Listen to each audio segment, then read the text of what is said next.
అసలు let's talk about terror first. Yes, మీరు ఆ సినిమాలో శ్రీకాంత్ గారికి అసిస్టెంట్ సపోర్టింగ్ క్యారెక్టర్గా చేశారు. It's full length role, there travelling throughout. So Srikanth గారితో వర్కింగ్ ఎక్స్పీరియన్స్ ఎలా ఉంది? శ్రీకాంత్ గారితో వర్కింగ్ ఎక్స్పీరియన్స్ అనేది ఎప్పుడూ చాలా అద్భుతంగా ఉంటుంది. ఇన్ఫ్యాక్ట్ ఆయనతో వర్క్ చేస్తామంటే you will become a live first and then you will be an actor.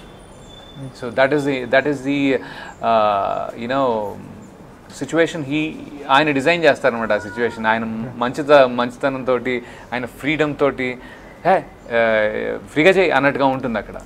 So ఆ comfort it's very rare to get. Makes you feel alive అన్నారు. It's a very interesting statement. దాని గురించి ఇంకొంచెం ఎక్కువ చెప్తారా?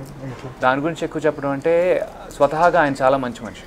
Okay, and second thing ఏంటి అంటే because he has seen through all the hardships of being an actor from somewhere. ఇంట్లోంచి అనే తిడతారేమో తెలియదు, పారిపోయి వచ్చి, లేకపోతే ఆయన సీక్రెట్లు బయట పెట్టకూడదు కదా, ఆయన వచ్చి సరదాగా పనిచేసుకుంటూ ఇలా he has seen a lot of life, how to get here.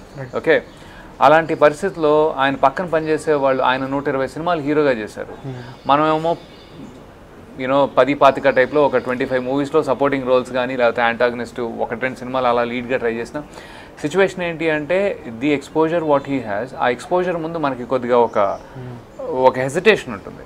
Okay, ఆయన ఎంత మంచి ఆయన అంటే మీలో ఉన్న హెసిటేషన్ ఆయన ఆలోచించి ఆయన ముందే చెప్పేస్తారు, ఏంటిది అలా అన్నట్టుగా. సో దాంతో ఒక ఫ్రీనెస్ పెరిగిపోతుంది.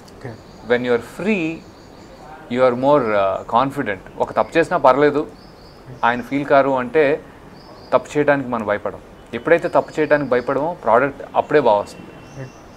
So that's why you are alive. Okay, ఆయన అంటారు నాలా అవ్వాలంటే చాలా జరగాలి.